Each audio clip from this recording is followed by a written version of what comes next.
Welcome to creative computer education. So நம்ம இன்றைக்கி பார்க்க போகிற டாபிக் அப்படின்னு பார்த்தோன்னா இந்த COA அப்படின்ற சப்ஜெக்ட்டில் கோர்ஸ் மெட்டீரியல் பற்றி டீட்டெயிலாக பார்க்க போகிறோம். இப்போ COA சப்ஜெக்ட் பார்த்தீங்கன்னா ரிவைஸ் பண்ணிக்கிறாங்க, 2022 ரிவைஸ் பண்ணாங்க. அந்த சிலபஸை பேஸ் பண்ணி போட்டப்பட்ட புக்கு தான் இது. ஸோ அதில் என்னென்ன கீவேர்ட்ஸ் இருக்கோ அந்த கீவேர்ட்ஸை பேஸ் பண்ணி கொடுக்குற எல்லா கீவேர்ட்ஸும் இதில் கவர் ஆகிருக்கும். மொத்தமாக பார்த்தோன்னா ஒரு 100 பேஜஸ் தான் நீங்கள் படிக்கிற மாதிரியே இருக்கும். மீதி வந்து ஒரு 60 பேஜுக்கிட்ட கொஷின் பேங்க் தான் இருக்குல்ல. ஓகேவா, ரொம்ப சிம்பிள் ஸ்டெப்பில் இருக்கும் இந்த புக்ஸ் எல்லாமே. இது வரைக்கும் கேட்ட லாஸ்ட் இயர்ஸுக்கு வரைக்கும் கேட்ட ஒரு 10 இயர் கொஷின் பேங்க்கு இதில் இருக்கும். ஸோ எல்லா கொஷின் பேங்க், அதாவது இது வரைக்கும் கேட்ட 5 மார்க்ஸ் அண்ட் 2 மார்க்ஸ் 1 மார்க்ஸ் எல்லாமே கவர் ஆகிருக்கும். இப்போ பார்த்தா 2 மார்க்ஸ் இது வரைக்கும் மொத்தமாக கேட்ட 2 மார்க்ஸ் இவ்வளோ தான். லாஸ்ட்டு 10 இயராக கேட்ட திரும்ப கேட்கப்பட்ட 2 மார்க்ஸ் இது. அதுக்கப்புறம் பார்த்தீங்கன்னா இதுதான் 5 மார்க்ஸ். அப்போ யூனிட் 1ல் இருக்கிற டோட்டல் 5 மார்க்ஸ் வந்து இவ்வளோ தான் கொஷின்ஸ். இதுதான் திரும்ப கேட்டுகிட்டே இருக்காங்க. இதில் படித்தாலே நீங்கள் கண்டிப்பாக அதில் வந்து 5 மார்க்லேருந்து கண்டிப்பாக 1 வரும், 2 மார்க்லேருந்து ஒரு 2 வரும். ஓகேவா, கண்டிப்பாக 2 மார்க்ஸ். இந்த கொஷின் வந்து 2 கொஷினும் இந்த கொஷின்லேருந்து ஒரு கொஷின் வர்றது கண்டிப்பான வாய்ப்பு இருக்குது. ஸோ அடுத்தது பார்த்தா ஒவ்வொரு யூனிட்டும் இதே மாதிரி உங்களுக்கு யூனிட் வைஸ் சிம்பிளாக இருக்கும். புக்ஸு பார்த்தீங்கன்னா உங்களுக்கு பாயிண்ட் மாதிரி தான் இருக்கும். ஸோ பேராகிராஃப் மாதிரிலாம் இருக்காது. ஸோ ஈஸியாக நீங்கள் இதை அண்டர்ஸ்டாண்ட் பண்ணிக்க முடியும் இந்த புக்கை. அடுத்த ஒவ்வொரு யூனிட் பார்த்தீங்கன்னா உங்களுக்கு அது சேம். அதில் இது வரைக்கும் 10 வருஷம் கேட்கப்பட்ட 5 மார்க்ஸ் அண்டு 10 வருஷமாக கேட்கப்பட்ட 2 மார்க்ஸ் இருக்கும். ஓகேவா, அதுக்கப்புறம் லாஸ்ட்டில் பார்த்தீங்கன்னா உங்களுக்கு 1 வேர்ட்ஸ் இது வரைக்கும் கேட்கப்பட்ட மொத்த 1 வேர்ட்ஸ் ஃபுல்லாகவே இருக்கும். True R falls, match the following, அப்புறம் வந்து ஃபில்லிங் த பிளாங்க், இது எல்லாமே கவர் பண்ண மொத்த 1 வேர்ட்ஸ். இதில் 1 வேர்ட்ஸ் பார்த்தீங்கன்னா நீங்கள் என்ன படிக்கும்போது என்ன பண்ணணும்னா, இப்போ வந்து பார்த்தீங்கன்னா பேசிக் ஆஃப் கம்ப்யூட்டர் அப்படி ஒரு யூனிட் இருக்கும். இதில் பார்த்தா 350 கொஷின் இருக்கும். இது வரைக்கும் கேட்ட கொஷின்ஸ் மொத்தமாக வந்து 350 கொஷின்ஸ். ஸோ இந்த 350 கொஷின்ஸில் 4 மார்க்ஸ் தான் கண்டிப்பாக கேட்பாங்க. 4 மார்க்கு உங்களுக்கு கேட்குறது வாய்ப்பு இருக்குது. 4 to 5 மார்க் வரைக்கும் தான் கேட்பாங்க.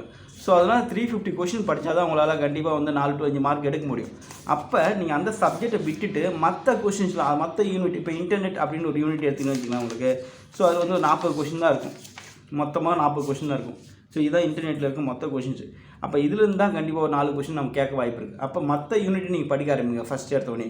அதான் ஃபஸ்ட் எடுத்தோடனே நீங்கள் படிக்கிறது ஃபுல்லாகவே லாஸ்ட் இருக்குது 1 வேர்ட்ஸு அண்ட் அப்டே பண்ணிகிட்டே வாங்க. ஓகேவா, அதுக்கப்புறம் ஃபஸ்ட் யூனிட் படிங்க. ஏன்னா ஃபஸ்ட் யூனிட்டில் வந்து 1 மார்க்ஸ் நிறையா இருக்குது. ஸோ அதனால் மோஸ்ட்லி வந்து ஒவ்வொரு டைம் வந்து நியூவாக தான் கேட்டிருக்காங்க. ரிப்பீட்டட் கொஷின் எதுவுமே கிடையாது அதிகபட்சமாக.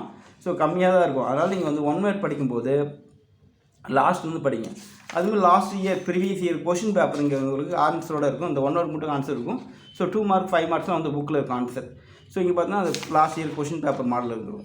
ஸோ இதுதான் கொஷின் பேப்பர் மாடல். ஸோ இது எல்லாமே கவர் ஆகி இருக்கும் இந்த புக்கில். ஸோ தேரி ஃபுல்லாகவே நீங்கள் இந்த 80 பேஜ் நான் சொன்ன படித்தாலே போதும், நீங்கள் பாஸ் பண்ண முடியும். 100 மார்க்ஸ் இதில் தான் கவர் ஆகிருக்கும். தென் நெக்ஸ்ட் பார்த்தீங்கன்னா உங்களுக்கு இதுலேயே வந்து QR கோட் ஸ்கேனர் இருக்கும். இப்போ இந்த மொபைல் ஆப்பை நீங்கள் இதில் பார்த்தீங்கன்னா 2-3 மெத்தட் இருக்குது. இப்போ வந்து நீங்கள் வந்து இந்த QR கோடை ஸ்கேன் பண்ணிங்க அப்படின்னா உங்களுக்கான வீடியோ அந்த 1 வேர்ட்ஸ் ஃபுல்லாக கவர் ஆகணும். குவிஸ் ஆப் வந்து டவுன்லோட் பண்ணி நீங்கள் குவிஸ் ஆப் ப்ளே பண்ணி விளையாடிட்டே நம்ம அதை கற்றுக்க முடியும். அதுக்கப்புறம் ஃபுல் ப்ராக்டிக்கல். இப்போ 34 ப்ராக்டிக்கல் புதுசாக கொடுத்துருக்காங்க நியூ சிலபஸ் படி. அந்த 34 ப்ராக்டிக்கலும் எப்படி பண்ணணும் அந்த ஸ்டெப்ஸோடு இருக்கும். ஸோ அதை பார்த்து ஈஸியாக கற்றுக்க முடியும். இந்த ஹவர்ஸ் டோட்டல் 4 ஹவர்ஸ் வீடியோ இருக்கும் டோட்டலாக. அடுத்தது பார்த்தீங்கன்னா உங்களுக்கு வந்து தேரி. இந்த தேரியோட ஓவரால் ரிவ்யூ, இந்த புக்கை பற்றி ஒரு ரிவ்யூ கொடுத்துருப்பேன். அது டோட்டலாக 2 ஹவர்ஸ் இருக்கும். ஸோ இந்த 2 ஹவர்ஸ் வீடியோ இல்லை 4 ஹவர்ஸ் வீடியோ பார்த்தாலும் நீங்கள் கண்டிப்பாக பாஸ் பண்ணணும். 6 ஹவர்ஸ் டோட்டலாக ஸ்பெண்ட் பண்ணாலே உங்களால் பாஸ் பண்ண முடியும். இந்த கியூஸ் ஆப் அது மாதிரி நீங்கள் ஈஸியாக நீங்கள் கேம் மாதிரி விளையாடி கற்றுக்க முடியும். ஸோ இதுதான் இதில் இருக்க மொத்த கண்டென்ட்டு. அடுத்தது பார்த்தீங்கன்னா உங்களுக்கு ப்ராக்டிக்கல் கைட் அப்படின்னு ஒரு புக்கு போட்டிருக்கோம். இந்த ப்ராக்டிக்கல் கைட் அப்படின்ட்டு பார்த்தீங்கன்னா 34 ப்ராக்டிக்கல் இதில் இன்க்ளூட் பண்ணியிருப்பேன். ஸோ இதுலேயே அதே சேம் அந்த QR கோடு இருக்கும். இது மாதிரி போனஃபைட் சர்டிஃபிகேட் வந்து நம்ம நோட்டில் சப்மிட் பண்ணணும். ஸோ இந்த மாடல் நாங்கள் ப்ராக்டிக்கல் நோட்டில் சப்மிட் பண்ணி வச்சுருப்போம். ஜஸ்ட் இதை பார்த்துங்க, இது மாதிரி மாடல் தான் பண்ணணும். இது போனஃபைட் சர்டிஃபிகேட் மாடல். ஆனால் போனஃபைட் சர்டிஃபிகேட் வந்து இப்போ வந்து நோட்டில் வந்து நமக்கு ஹால் டிக்கெட் வந்தோடனே பிரிண்ட் அவுட் கொடுக்குற மாதிரி கொடுத்துருப்பாங்க. அதை பிரிண்ட் அவுட் பண்ணி உங்கள் சர்டிஃபிகேட்டில் என்க்ளோஸ் பண்ணால் போதும். இதுதான் மொத்தமாக இருக்கிற 34 ப்ராக்டிக்கல். ஒவ்வொரு சப்ஜெக்ட்லேருந்து ஒரு 7-8 கொடுத்துருப்பாங்க. இப்போ பேசிக் ஆப்ரேட்டிங் சிஸ்டம் பார்த்தா 7 இருக்குது. ஸோ அதுக்கு வந்து இதில் ஒரு 8 இருக்குது. எதுலன்னா உங்களுக்கு வேர்டு, அப்புறம் எக்ஸல், அப்புறம் பவர் பாயிண்ட், என்னென்னா எதில் MS எக்ஸஸ் பவர் பாயிண்ட் எல்லாத்துலேயும் எத்தனை என்னென்ன ப்ராக்டிக்கல் இருக்குது. அந்த ப்ராக்டிக்கல் பார்த்தீங்கன்னா எய்ம் இதில் இருக்க மொத்தம் 34 ப்ராக்டிக்கல்லேருந்து 3 ப்ராக்டிக்கல் வந்து உங்கள் எக்ஸாம் வரும். ஒவ்வொரு ப்ராக்டிக்கலும் 30 மார்க், டோட்டலாக 90 மார்க்ஸ். ஓகேவா, அதுக்கப்புறம் நீங்கள் ரெக்கார்ட் சப்மிட் பண்ணுவீங்க. இந்த ரெக்கார்டுக்கு 5 மார்க்கு, வைவா கேட்பாங்க, அதுக்கு ஒரு 5 மார்க். இது டோட்டலாக 100 மார்க்ஸ். ஓகே, அதில் வந்து நீங்கள் 50 மார்க் எடுக்கணும். டோட்டல் 100 மார்க்ஸில் உங்களுக்கு 50 மார்க். தேரியில் மொத்தம் 100 மார்க் கொஷின் வரும். 100 மார்க்கில் நீங்கள் 40 மார்க்ஸ் எடுத்தாலும் நீங்கள் பாஸ். அந்த 40 மார்க் வந்து 1 வேர்டில் நீங்கள் எடுத்துலாம், ஈஸியாக பாஸ் பண்ணலாம். அப்புறம் 2 மார்க் இருக்குது, 5 மார்க் இருக்குது. ஓகேவா? ஸோ எல்லாமே இந்த கொஷின் பேங்க் எப்படி தேரி கொஷின் எப்படி இருக்குன்றது உங்களுக்கு இந்த புக்கிலே கொடுத்துருக்கேன். இப்படி தான் உங்களுக்கு தேரி கொஷின் பேப்பர் வரும். அதாவது இங்கே இருக்குது பாருங்கள். So filling the பிளாங்க்கு, match the following, choose the best answer. அப்புறம் வந்து ட்ரூ ஆர் ஃபால்ஸ், இதுதான் மொத்தமாக இருக்கிற உங்களுக்கு இருக்க மொத்த கண்டென்ட். ஓகேவா? அப்புறம் 2 மார்க் அண்டு 2 மார்க் வந்து 15 கொஷின் இருக்கும். அப்புறம் வந்து உங்களுக்கு வந்து 5 மார்க்கில் 6 கொஷின் இருக்கும். அது ஏதே டைப் 2 கொஷின் கொடுத்துருப்பாங்க, 2 கொஷின் நம்ம ஏதாவது ஒன்று ஆன்சர் பண்ணுற மாதிரி. இதுதான் மொத்த சிலபஸ். ஸோ ஓகே, அடுத்து ப்ராக்டிக்கலும் உங்களுக்கு ஈஸியாக ஸ்டெப்ஸ் எல்லாத்துக்கும் எல்லாமே ஸ்டெப்பாக போட்டிருக்கோங்க. பார்த்தீங்கன்னா ஒவ்வொரு ப்ராக்டிக்கலுக்கும் அந்த ஸ்டெப்ஸ் எப்படி ஆகணும், ஸ்டெப் 1 ஸ்டெப் 2ன்னு இருக்கும். ஸோ இதை பார்த்து ஈஸியாக நீங்கள் இந்த ப்ராக்டிக்கலை பண்ணி பார்க்கலாம். அந்த ப்ராக்டிக்கல் வீடியோவும் இங்கே இருக்கும். ஒவ்வொரு ப்ராக்டிக்கல் எப்படி பண்ணுறதுக்கான வீடியோ இருக்கும். அதை பார்த்து நீங்கள் ஈஸியாக அந்த ப்ராக்டிக்கல் ஃபுல்லாக கற்றுக்கலாம். இந்த 34 ப்ராக்டிக்கல் இருந்தால் உங்களுக்கு 3 ப்ராக்டிக்கல் வந்து எக்ஸாமுக்கு வரும். ஓகேவா?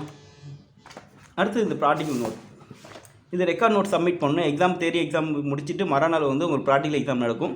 அன்றைக்கி நமக்கு இந்த ப்ராக்டிக்கல் நோட்டை சப்மிட் பண்ணணும். இந்த ப்ராக்டிக்கல் நோட்டில் ஃபஸ்ட் பேஜ் இப்படி வரும். செகண்ட் பேஜில் வந்து போனஃபைட் சர்டிஃபிகேட் நமக்கு டோட்டில் வந்து ஆல் டிக்கெட் வந்தோடனே வரும். அதை வந்து இதில் வந்து பிரிண்ட் அவுட் பண்ணி ப்ளேஸ் பண்ணிக்க. அதுக்காக தான் ஒயிட் ப்ளேஸ் ஒரு பேப்பர் விட்டுருக்கேன். அடுத்து நம்ம கண்டென்ட், என்னென்ன கண்டென்ட் இருக்குது. ஸோ இதுக்கு நேர்காக நீங்கள் ஸ்டூடெண்ட் வந்து சைன் பண்ணிக்கணும். சப்போஸ் நீங்கள் சென்டரில் படிச்சிங்கன்னா அந்த சென்டரோட ஸ்டாஃப் வந்து உங்களுக்கு சைன் பண்ணி தரணும். அத்தாரிட்டி இவங்க வந்து இந்த கிளாஸ் முடிச்சிட்டாங்க அப்படின்னு. இன்கேஸ் நீங்கள் ப்ரைவேட் கேண்டிடேட் தான் நீங்களே சைன் பண்ணிக்கலாம் எல்லா பேஜுக்கும். ஓகே, இது மொத்தம் எக்ஸசைஸ் நீங்கள் பண்ண மாதிரி இருக்கும். இதில் ஒவ்வொரு எக்ஸசைஸாக அதுக்கான ஸ்டெப்ஸு அண்ட் அவுட்புட்டு எல்லாமே இதில் இருக்கும். ஸோ இதில் பார்த்தீங்கன்னா பிளாங்காக தான் இருக்கும். உங்களுக்கு ஸ்டெப்ஸ்லாம் மிஸ் ஆகிருக்கும். ஏன்னா டோர் ரூல்ஸ் படி ஹேண்ட் ரிட்டனில் வந்து ரெக்கார்டை சப்மிட் பண்ணணும். இங்கே ஸ்டெப்ஸ் மட்டும் அந்த ப்ரொசீஜர் போட்டு அதுக்கப்புறம் ஸ்டெப்ஸ் மிஸ் ஆகிருக்கும். அந்த ஸ்டெப்ஸ் எங்கே பார்த்துக்கணும்னா நீங்கள் இந்த ப்ராக்டிக்கல் கைடில் போய் பார்த்தீங்கன்னா அந்த ஸ்டெப்ஸ் எல்லாம் இருக்கும். அதை அப்படியே நீங்கள் இதில் பார்த்து எழுதலாம். பட் அப்படியே நீங்கள் எழுதக்கூடாது, பார்த்துட்டு ஸோ இதை எக்ஸசைஸ் பண்ணி பார்த்துட்டு அதுக்கான ஸ்டெப்ஸை பார்த்து எழுதாதான் கரெக்டாக இருக்கும். ஏன்னா அப்போ தான் நம்ம எக்ஸாம் போகும்போது இந்த ப்ராக்டிக்கல் ரெடி பண்ணி அப்படியே நீங்கள் நோட்டை பார்த்து இதில் காப்பி அடிச்சிட்டிங்க அப்படின்னா உங்களுக்கு ப்ராக்டிக்கல் எக்ஸாமில் உங்களால் கரெக்டாக பண்ண முடியாது. அப்போ இதுக்கான ப்ராக்டிக்கல் வீடியோ பார்த்துட்டு இந்த ப்ராக்டிக்கல் செஞ்சு பார்த்துட்டு அதுக்கான ஸ்டெப்ஸை நீங்கள் ஓனாக க்ரியேட் பண்ணி எழுதி பாருங்கள். அப்போ தான் உங்களால் வந்து ப்ராக்டிக்கல் எக்ஸாம் ஈஸியாக அட்டன் முடியும். இது அப்படியே கொடுத்துட்டா இதை காப்பி பண்ணக்கூடாது. ஜஸ்ட் உங்களுக்கு ஐடியாக்காக தான் இந்த ப்ராக்டிக்கல் கைடு அப்படின்றது. எப்படி ப்ராக்டிக்கல் ஒர்க் அவுட் பண்ணி பார்க்கன்றதுக்காக மட்டும்தான் இது. இதை அப்படியே காப்பி பண்ணக்கூடாது. ஜஸ்ட் நீங்கள் என்ன பண்ணுறீங்க, இந்த பார்த்து ஒர்க் அவுட் பண்ணி முடிச்சுட்டு உங்கள் ஓன் ஐடியா பேஸ் பண்ணி இதெல்லாம் ஃபில் பண்ணணும். ஓகே, அதே கான்செப்ட் தான். அது சொல்கிறதுக்கான ஐடியா தான் எங்களுக்கு கொடுத்துட்டேன். அதை பார்த்து நீங்கள் ஃபில் பண்ணாலே போதும். இந்த ரெக்கார்ட் நோட் ஃபுல்லாக ஃபில் பண்ணி நீங்கள் எக்ஸாம் முடிஞ்ச ப்ராக்டிக்கல் எக்ஸாம் அன்றைக்கி காலையில் போய் சப்மிட் பண்ணணும். இதே ப்ரைவேட் கேண்டிடேட்டாக இருந்தீங்கன்னா பிஃபோராக எக்ஸாம் முன்னாடியே போய்ட்டு நீங்கள் எந்த பாலிடெக்னிக் எக்ஸாமோ அங்கே போய்ட்டு உங்கள் ரெக்கார்டை சப்மிட் பண்ணிடணும். ஓகேவா? ஸோ இதுதான் இருக்க மொத்த சப்ஜெக்ட்டும். இதை வச்சு நீங்கள் ஈஸியாக வந்து 100% நீங்கள் பாஸ் பண்ணலாம். இந்த total course material with video class சப்போர்ட்டோட உங்களுக்கு 1100 வரும். இதை பே பண்ணிட்டு நீங்கள் இந்த கோர்ஸ் மெட்டீரியல் நீங்கள் ஈஸியாக வாங்கிட்டு ஈஸியாக நீங்கள் 100% வந்து பாஸ் பண்ண முடியும். ரொம்ப சிம்பிளான மெட்டீரியல்ஸ் எல்லாமே. ஸோ உங்களுக்கு நிறைய கண்டென்ட் படிக்கிற மாதிரி தான் இருக்காது. என்ன கண்டென்ட் டோட்டில் கொடுத்துருக்காங்களோ அந்த சிலபஸ் பேஸ் பண்ணி ரெடி பண்ண இந்த புக்ஸ் அண்ட் ரெக்கார்ட்ஸ் எல்லாமே உங்களுக்கு பக்காவாக இருக்கும். So okay, thank you. ஸோ வேணுன்றவங்க நீங்கள் ஆர்டர் போட்டு இந்த ரெக்கார்ட்ஸ் எல்லாம் நீங்கள் வாங்கிக்கலாம். தேங்க்யூ.